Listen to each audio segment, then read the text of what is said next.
Bismillahirrahmanirrahim. Assalamualaikum warahmatullahi wabarakatuh.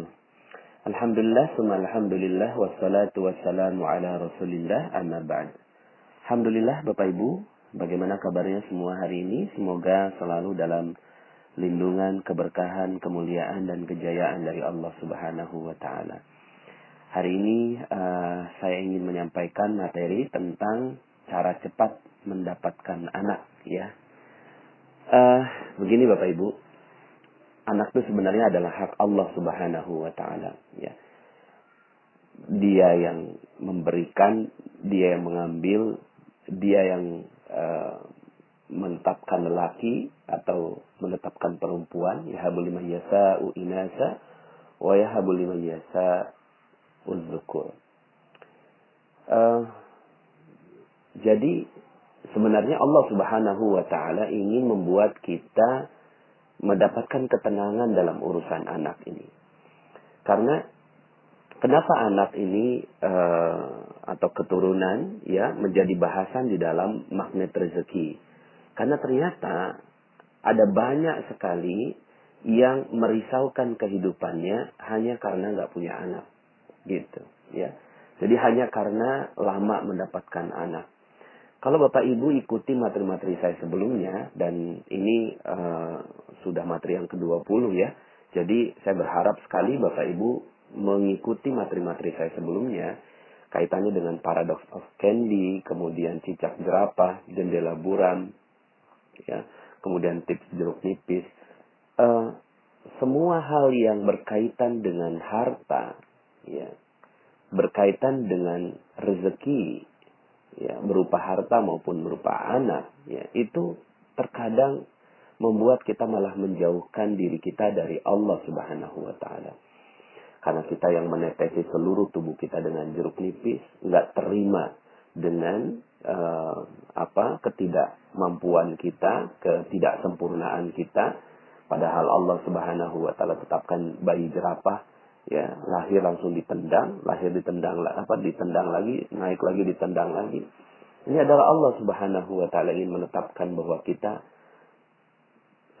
terima dengan apapun ketetapan Allah Subhanahu wa Ta'ala. Nah, maka saya memasukkan urusan anak ini menjadi bagian dari yang membuat kita resah, gelisah, sama seperti punya hutang, punya piutang. Makanya kenapa itu juga harus diselesaikan.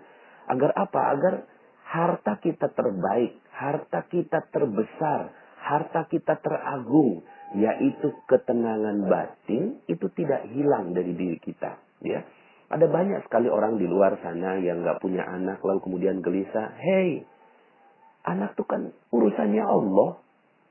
Kita nggak punya hak apapun. Ya, kita nggak punya hak apapun, kita tidak bisa meminta apapun kepada Allah Subhanahu wa Ta'ala terhadap urusan rezekinya. Dia yang memberikannya. Cuma memang gitu ya, Allah berikan kesempatan kepada kita untuk berharap, ya. Tapi bukan dengan menuntut Allah Subhanahu wa Ta'ala agar kita memiliki anak. Jadi clearkan dulu di sini, ya. Bagi Anda yang ingin memiliki anak gitu ya, clearkan dulu di sini bahwa ini bukan sedikit pun hak kita, ya. Bahkan sungguh ajaib sekali channel ini, ya. Sebelum saya sampaikan materi tentang cara cepat punya anak, ada yang sudah bertestimoni. Jadi testimoninya sebelum materinya disampaikan, ya. Ternyata ketika beliau menjalankan, ya, materi-materi sebelumnya, subhanallah, malah positif hamil gitu ya.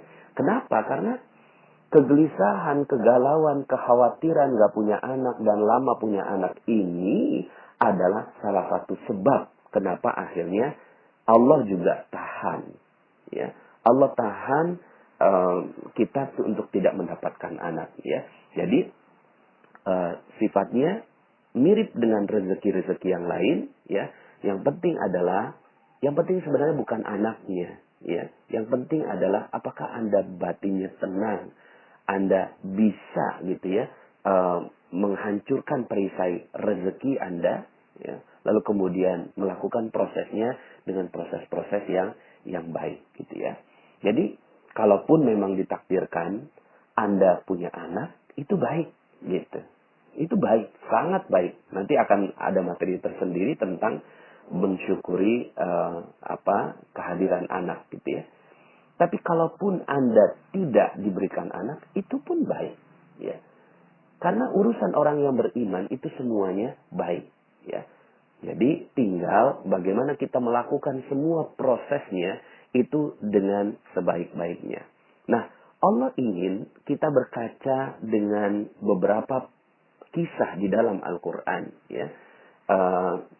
Di dalam Al-Quran yang tersebar itu banyak sekali kisahnya tentang Nabi Zakaria, ya, Nabi Zakaria.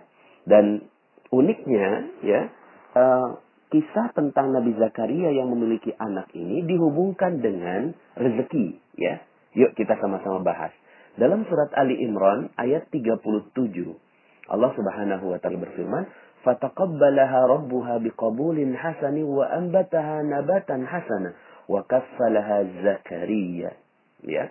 Maka Tuhannya menerimanya sebagai nazar dengan penerimaan yang baik dan mendidiknya dengan pendidikan yang baik, dan Allah menjadikan Zakaria sebagai pemelihara bagi Maryam. Ya, ini dalam keluarganya Ali Imran. Ya, jadi Zakaria yang diperkenankan untuk merawat Maryam ketika itu ada undian dan seterusnya. Nah, uniknya adalah Maryam ini adalah wanita yang suci dan ajaib, ya.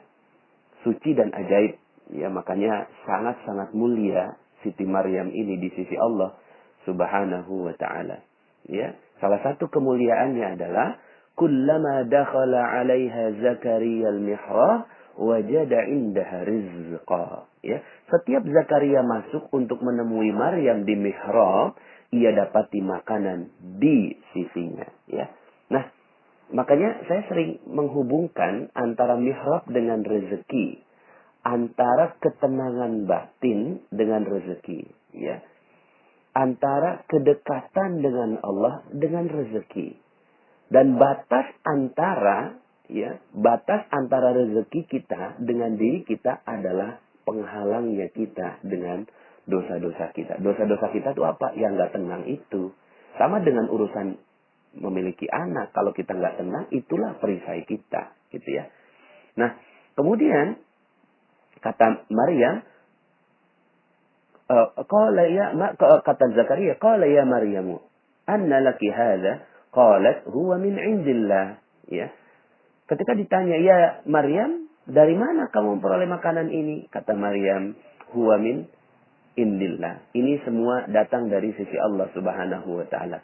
Innallaha yarzuqu man yasha'u bighairi hisab. Sesungguhnya Allah memberi rezeki kepada siapa yang dikehendakinya tanpa hisab. Nah, dengan pelajaran ini, Nabi Zakaria akhirnya bisa memahami, oh ternyata untuk dapat rezeki itu begitu, gitu kan? Untuk dapat rezeki itu masuk mihrab, begitu. Untuk dapat rezeki masuk mihrab. Materi saya dari nomor 1 sampai 19 berusaha untuk kita masuk ke dalam mihrab.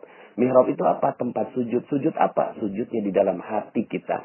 Ketika kita positive thinking, positive feeling, ketika kita berhusnuzan kepada Allah, syukur kepada Allah, ikhlas atas apa yang terjadi, ridha terhadap apa yang Allah berikan, qanaah, merasa cukup dan seterusnya. Nah, ini namanya mihrab.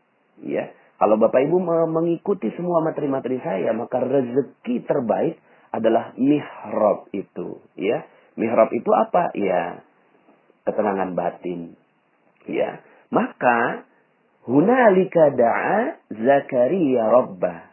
Begitulah akhirnya Zakaria berdoa untuk punya anak. Begitu Bapak Ibu ya. Jadi subhanallah, di sanalah Zakaria akhirnya berdoa kepada Tuhannya. Nah, kalau tadi Maryam itu rezekinya makanan, maka Zakaria ingin meminta rezeki berupa anak. Apa doanya? Nah, ini juga Anda bisa jadikan ini sebagai doa ya. Qala rabbi habli min ladunka dzurriyyatan thayyibah innaka sami'ud du'a. Ya. Saya ulangi, rabbi habli min ladunka dzurriyyatan thayyibah innaka sami'ud du'a. Sekali lagi. Rabbi habli min ladunka dzurriyyatan thayyibah innaka sami'ud du'a. Ya Rabbku, berilah aku dari sisi Engkau seorang anak yang baik. Sesungguhnya Engkau maha pendengar doa. Nah, Bapak Ibu, tapi mari kita lihat sama-sama alurnya. Alurnya yang pertama, kisah Maryam dulu mendapatkan rezeki. Yang kedua, Zakaria belajar dari kisah Maryam mendapatkan rezeki. Yang ketiga, Zakaria melakukan proses mihrab itu, yaitu ketenangan batin, ya. Seperti yang saya lakukan kepada Bapak Ibu semua, tenang, cool, santai aja gitu ya. Dapatkan ketenangan batin itu. Baru kemudian setelah proses itu berjalan, langkah keempat, berdoa. Ya. Jadi tetap berdoanya dilakukan di ujung ketika batin kita udah, ya Allah, kalau memang ini rezeki aku, emang punya anak, alhamdulillah. Enggak apa-apa. Tapi qala rabbi habli rabbi habli min ladunka dzurriyyah. Ya Allah, berikanlah kepadaku anak yang baik, ya. Innaka sami'ud du'a. Sesungguhnya Engkau maha pendengar doa. Baru kemudian langkah kelima nih, ya. Siapa yang mengabarkan? Malaikat. Fanadatul malaika wa huwa qa'imun yusalli fil mihrab. Nah, sekali lagi, yusalli fil mihrab, dia tetap berada di dalam mihrabnya. Kemudian malaikat Jibril memanggil Zakaria sedangkan ia tengah berdiri melakukan salat di mihrab. Artinya, keadaan untuk terus berada dalam ketenangan batin, dalam kedekatan dengan Allah, dalam husnuzan kepada Allah, itu terus dilakukan. Baru kemudian malaikat datang saat Nabi Zakaria juga sedang melakukan proses pemurnian itu. Baru kemudian, ya, akhirnya, ya, malaikat Jibril mengatakan, annallaha yubashshiruka biyahya musaddiqan bikalimatin minallah wa sayyidan wa hasuran wa nabiyyan minas salihin. Subhanallah. Sesungguhnya Allah menggembirakan kamu dengan kelahiran Yahya, ya, alaihi salam, yang membenarkan kalimat yang datang dari Allah, menjadi ikutan, menahan diri dari hawa nafsu, dan seorang nabi yang termasuk keturunan orang-orang yang soleh. Nah, Bapak Ibu, akhirnya doanya Nabi Zakaria itu dikabulkan oleh Allah Subhanahu wa Ta'ala, ya. Nabi Zakaria akhirnya dikabulkan oleh Allah doanya, ya. Kenapa itu dikabulkan doanya? Bagaimana prosesnya? Itu tadi, gitu kan? Prosesnya ketika beliau tenang. Nah, kalau dalam materi sebelumnya saya katakan bahwa doa kita untuk dapat rezeki itu khairur razikin, ya, Bapak Ibu, ya. Khairur razikin. Nah, uniknya untuk anak, ya, kita juga mendoakan dengan format yang mirip, yaitu khairul warisin. Yuk sama-sama, ya, bagi Anda yang mau benar-benar memiliki anak, bisa bacakan doa ini, ya. Ini dalam surat Al-Anbiya ayat 89, ya. Wa Zakaria iznada rabbah, ya. Nih doanya, Rabbi la tazarni fardan wa anta khairul warisin. Rabbi la tazarni fardan wa anta khairul warisin. Ya Tuhanku, janganlah Engkau membiarkan aku hidup seorang diri, ya. Janganlah Engkau membiarkan aku hidup seorang diri. Minta sama Allah. Sekali lagi, proses memintanya, ini meminta di tahap yang keempat, ya. 1, 2, 3-nya silakan dilalui, ya.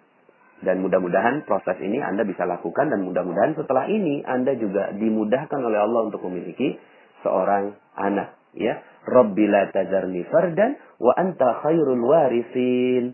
Ya Tuhanku, janganlah Engkau membiarkan aku hidup seorang diri, dan Engkaulah waris yang paling baik, pemberi waris yang paling baik. Nah, Bapak Ibu yang dirahmati Allah Subhanahu wa Ta'ala, dalam ayat lain, dalam surat As-Saffat ayat 100, ini juga adalah contoh doanya untuk mendapatkan anak, ya. Dan ini doanya Nabi Ibrahim alaihissalam, ya.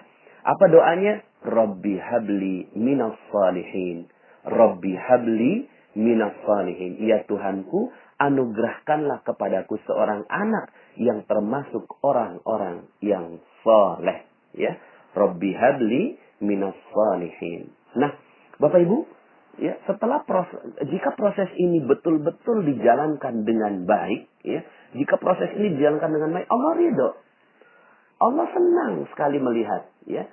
Allah senang sekali melihat hamba yang berharap kepadanya. Tapi berharapnya itu bukan dengan kegelisahan, bukan dengan ditetes dengan jeruk nipis, gitu kan? Bukan dengan tidak terima karena dijatuhkan oleh Allah, ya. Bukannya dia dalam keadaan yang menjauh dari Allah, tidak berada di dalam tempat sujud, gitu kan? Tidak berada di dalam mihrab, bukan.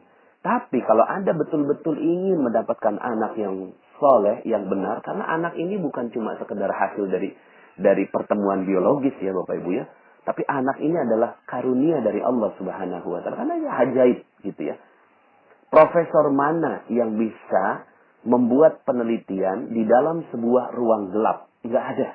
Profesor mana di seluruh dunia nggak ada yang bisa membuat percobaan di ruang yang gelap, ya. Satu. Apalagi ruangnya sempit gitu. Ruangnya sempit. Ya. Kalau ruangnya agak lebar, gelap, mungkin masih ada sedikit kemungkinan. Tapi kalau seandainya ruangnya sangat-sangat sempit dan tidak ada ruang gitu ya. Lalu kemudian di situ ada kegelapan dan kemudian tercipta sebuah proses, itu bukan lagi hasil ilmiah yang bisa difikirkan Bapak Ibu. Ini nggak bisa diilmiahkan. Oh, pakai ini, nggak bisa diilmiahkan. Itu keajaiban.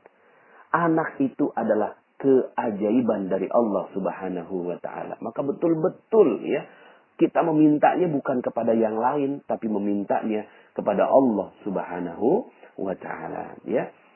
Jika seandainya Anda diberikan, maka bersyukur kepada Allah Subhanahu wa taala. Mudah-mudahan anaknya ini bisa menjadi khairul warisin, ya, menjadi sebaik-baik pewaris bagi kita. Kemudian kalau jika diberinya lama, maka bisa jadi Allah ingin agar kita berkarya berdua, ya. Berdua menikah lalu kemudian berkarya gitu ya. Belum punya anak, ya sudah, coba karyakan, ya. Jadikan kesempatan ini untuk berkarya untuk anaknya orang lain, untuk orang lain, ya. Kemudian jaga terumbu karangnya. Jangan sampai akhirnya suami istri ini gitu ya, ketika nggak punya anak 5 tahun, 10 tahun, lalu kemudian sering cekcok satu sama lain, lalu kemudian suaminya juga udah nggak betah sama istrinya. Aduh, ini malah rusak terumbu karangnya. Jangan sampai akhirnya gara-gara nggak punya anak, terumbu karangnya malah rusak, ya. Silakan Anda dengarkan audio saya terumbu karang. Jika memang tidak diberi, memang sudah tidak diberi, gitu ya, sampai lanjut usia, ya tidak ada yang bisa kita lakukan kecuali bersabar dan husnudzan kepada Allah Subhanahu wa taala. Tidak sedikit pun kita keluar dari mihrab kita, tidak sedikit pun kita keluar dari prasangka baik kita kepada Allah Subhanahu wa taala. Apa prasangka baiknya? Ya, mungkin Allah ingin kita merawat anak-anak orang lain, gitu ya, karena mungkin ada anak-anak orang lain di luar sana yang nggak bisa dirawat oleh orang tuanya sendiri. Mungkin bukan anak orang lain, tapi kita berkarya, memberikan karya terbaik untuk manusia-manusia yang notabene itu adalah anak-anak manusia juga, gitu ya. Mungkin kita akhirnya bekerja lebih keras, lebih maksimal, lebih keluar potensinya. Akhirnya karya-karya kita keluar, gitu kan. Ada berapa banyak orang yang bisa membuat buku, menjadi guru, kemudian memberikan kontribusi buat bangsa. Itu adalah bagian dari ya kesyukuran, ya. Tetap dia husnudzan dan bersyukur kepada Allah Subhanahu wa taala. Yang jelas, nggak punya anak bukan berarti kiamat buat kehidupan rumah tangga. Sama sekali bukan, gitu ya. Seorang suami ketika istrinya tidak punya anak, gitu ya, maka dia harus tetap memuliakan istrinya. Karena walau bagaimanapun kita sudah bersumpah janji di hadapan Allah dengan akad nikah itu kuat sekali, mitsaqan ghalidha. Lalu kemudian, gitu ya, seorang istri juga sudah, gitu ya, berhusnudzon kepada suaminya, berhusnudzon kepada keluarganya. Dan kalau ada keluarga bilang, kenapa kok kamu gak punya anak? Ya, so what gitu loh, saya gak mau tetesi dengan jeruk nipis, gitu ya. Biasa aja, gitu ya. Karena harta terbesar bagi seorang manusia, bukan anak, bukan rezeki, bukan harta. Tapi harta terbesarnya adalah ketenangan jiwa, gitu ya. Nah, Bapak Ibu, ya, tadi saya sudah sampaikan berdoa. Nah, kemudian amalan-amalan yang bisa kita lakukan untuk mempercepatnya selain itu juga adalah setiap ada kelahiran orang lain didoakan. Dan doakan dengan tulus gitu ya. Mendoakan dengan tulus. Setiap ada kelahiran, kemudian doakan dengan tulus, datang ke rumah sakit, doakan orang lain, muliakan orang lain, berikan hadiah, dan seterusnya. Kemudian yang kedua, setiap bertemu anak, sayangi dan muliakan anak siapapun dia. Anak siapapun dia, ya, bahkan dimuliakan dan dijaga gitu ya, dihormati dan kita sayangi ya. Dan seperti yang tadi saya sampaikan, sering-seringlah berdoa dengan doa-doa yang tadi sudah saya sampaikan. Nah, ada dua doa yang terakhir ingin saya sampaikan gitu ya, yaitu doa jadi tadi sudah ada doanya Nabi Zakaria, kemudian doanya Nabi Zakaria ada dua ya, kemudian doanya Nabi Ibrahim, lalu kemudian ini dalam surat Al-Ahqaf ya, surat Al-Ahqaf ayat 15 ya, ini bisa didoakan ya, Rabbi auzi'ni an ashkura ni'mataka allati an'amta alayya wa ala walidayya wa an a'mala salihan tardahu wa aslih li fi dzurriyyati inni tubtu ilaika wa inni minal muslimin. Ya Tuhanku, tunjukilah aku untuk mensyukuri nikmat-Mu yang telah Engkau berikan kepadaku. Ya, jadi mensyukuri nikmat. Ya, nggak punya anak pun nikmat, punya anak pun nikmat. Dan kepada ibu bapakku, dan supaya aku dapat berbuat amal yang soleh yang Engkau ridhoi. Ya, apapun yang terjadi tetap melakukan amal soleh. Berilah kebaikan kepadaku dengan memberi kebaikan kepada anak cucuku, gitu ya. Ya, kepadaku dengan ya memberikan kebaikan kepada anak cucuku. Sesungguhnya aku bertaubat kepada Engkau dan sesungguhnya aku termasuk orang-orang yang berserah diri. Ini bagus sekali doanya ya bagi yang mau punya anak, nggak punya anak gitu ya, dan mau punya anak cepat, ini juga bagian dari doa. Dan terakhir adalah doa yang sangat masyhur ya, Rabbana hablana min azwajina wa dzurriyyatina qurrata a'yun waj'alna lil muttaqina imama. Ya Rabb kami, anugerahkanlah kepada kami istri-istri kami dan keturunan kami sebagai penyenang hati kami, dan jadikanlah kami imam bagi orang-orang yang bertakwa ya. Nah, Bapak Ibu yang dirahmati Allah, apakah boleh kita minta doa anak? Boleh. Boleh, tapi sekali lagi, tadi ada berapa tahap tuh? Ada 5 tahap. Tahap keempat baru doa ya. Tahap pertamanya, dengerin lagi dari awal. Bahkan Rasulullah Shallallahu Alaihi Wasallam itu juga mendoakan, gitu ya. Ketika Nabi Shallallahu Alaihi Wasallam mendoakan anaknya Ummu Sulaim, yaitu Anas bin Malik radhiyallahu an. Ya, ketika itu Anas bin Malik masih kecil, kemudian datang pada Rasulullah, lalu kemudian Rasulullah mengusapnya, dan kemudian Allahumma aksir malah. Ini doanya Rasulullah SAW kepada Anas. Allahumma aksir malahu wa waladahu wa barik lahu fima a'tahitahu. Ya Allah, perbanyaklah hartanya dan perbanyaklah anaknya, serta berkahilah apa yang Engkau karuniakan kepadanya. Jadi doa seperti itu boleh. Maka gimana cara doa kita? Itu kan doanya Rasulullah SAW kepada Anas bin Malik. Lalu doa kita bagaimana? Nah, ini bisa juga dihafalkan. Allahumma aksir mali wa waladi wa barik li fima a'taitani. Sekali lagi, Allahumma aksir mali wa waladi wa barik li fima a'taitani. Ya Allah, perbanyaklah harta, perbanyaklah anakku, serta berkahilah karunia yang Engkau beri. Mudah-mudahan dengan amalan-amalan seperti ini, Allah Subhanahu wa Ta'ala mempercepat proses anak Anda dilahirkan ke muka bumi ya. Semoga dengan cara ini Anda bisa mendapatkan zurriyatan thayyibah, anak keturunan yang baik yang akan menjadi pewaris kita. Ya, pewarisnya bukan hanya bukan pewaris harta ya Bapak Ibu ya, tapi pewaris kebaikan bagi Anda dan keluarga Anda. Semoga ya dengan langkah-langkah ini, yang pertama ya belajar dari orang yang mendapatkan rezeki. Dan ini prosesnya Anda sudah lakukan dengan benar dengan mengikuti channel Telegram ini, dan juga belajar kepada guru-guru yang ada di sekitar Anda, juga guru-guru yang mulia. Anda muliakan mereka semua ini, belajar dengan proses pencarian rezeki. Yang kedua gitu ya, yang kedua adalah dengan memahami bahwa ya rezeki itu datangnya dari Allah Subhanahu wa taala, begitupun juga anak. Dan yang ketiga, datanglah gitu ya, tetaplah berada dalam mihrab. Mihrab ini ketenangan batin, husnuzon kepada Allah, baik sangka kepada Allah. Kemudian berada selalu dalam ketaatan, hancurkan perisai rezekinya. Kemudian jangan tetes dengan jeruk nipis. Kemudian jendela buramnya dibuka. Lalu bersyukur kalau seandainya harus menjadi cicak dan jerapah, gitu ya. Nah, hal-hal seperti ini ya yang bisa Anda lakukan. Lalu kemudian ya yang keempat adalah berdoa kepada Allah dengan doa yang sungguh-sungguh. Insya Allah yang kelima akan terjadi. Allah Subhanahu wa taala mengirimkan kabar kepada Anda bahwa Anda pantas untuk mendapatkan titipan anak dari Allah Subhanahu wa taala. Kalaupun tidak mendapatkannya, maka semuanya pasti baik. Jangan keluar dari husnuzan billah atau positive thinking terhadap Allah. Jangan keluar dari terumbu karang. Jangan merusak terumbu karang. Hubungan-hubungan dengan siapapun tidak boleh dirusak hanya gara-gara urusan anak ini. Dan ya, semoga kita semua mendapatkan keberkahan yang berlimpah dengan amalan-amalan soleh kita. Terima kasih. Mohon maaf atas segala kekurangan. Aku luka lihada. Astagfirullahaladzim li wa lakum. Saya Nasrullah. Sampai jumpa di audio-audio berikutnya. Assalamualaikum warahmatullahi wabarakatuh.